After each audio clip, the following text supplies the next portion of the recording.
পুজোর দিনকে ঘরের পুজো শেষ করে তারপর বেরিয়ে পড়লাম কিছু বাজি ফাটাতে। হ্যাঁ, আমার কর্তামশাই এবছর কিছু বাজি কিনে নিয়ে এসছে, ওই যেটা নর্মাল থাকে, ফুলঝুরি, চড়কা, রং মশাল, এই সবগুলো। চলো বাজি টাজি ফাটিয়ে নিই, তারপর বেরাবো ঠাকুর দেখতে।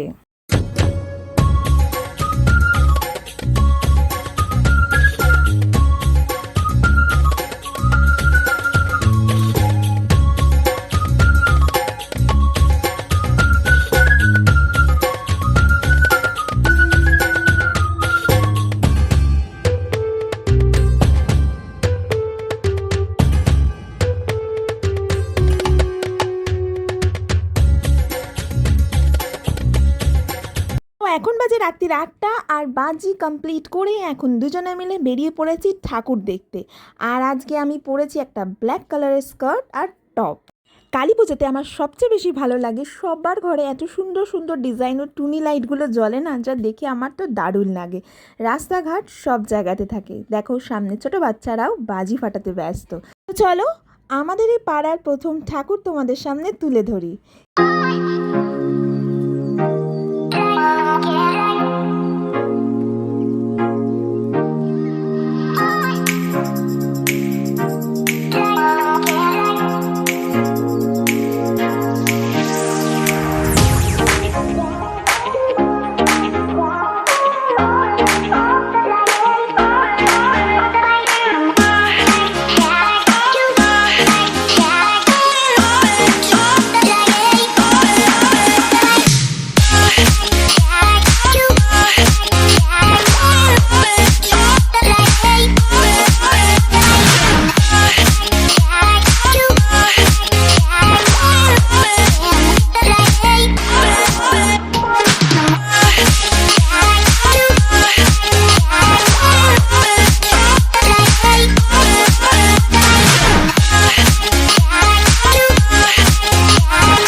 ঠাকুর দেখে কয়েকটা ছবি তুলে চলে গেলাম ডানলপে অটো স্ট্যান্ডের কাছেই ঠাকুরটা হয়। আর প্রত্যেক বছর এখান থেকে আমরা মায়ের ভোগ প্রসাদ গ্রহণ করি, এবছরও তার বৃথা হয়নি।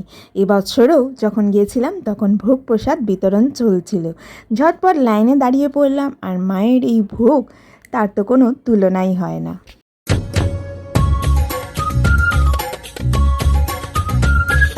ডানলপ থেকে টবিন রোডের দিকে এগোতে বাঁ হাতেই এই বিশাল বড় কালী প্রতিমা প্রত্যেক বছরই হয়। এই বছর এদের এখানকার চমক ছিল জ্যান্ত শিব এবং মা কালী। প্রায় অনেকক্ষণই ওখানে ছিলাম, খুবই ভাল লাগছিল, দুজনকে খুব সুন্দর মানিয়েও ছিল।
এবার টবিন রোডের কাছেই আরেকটা ঠাকুর দেখে এগিয়ে গেলাম বাড়ির পথে, কারণ কালকে থেকে এই কর্পোরেট মজদুরের অফিস শুরু।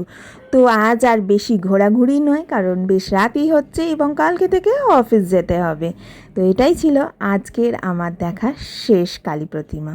এইভাবেই আমার কালী পুজো কাটলো। মায়ের কাছে প্রার্থনা করি সবাইকে যেন মা সুস্থ রেখো। আর তোমরা কি করলে আমাকে কিন্তু অতি অবশ্যই জানিও।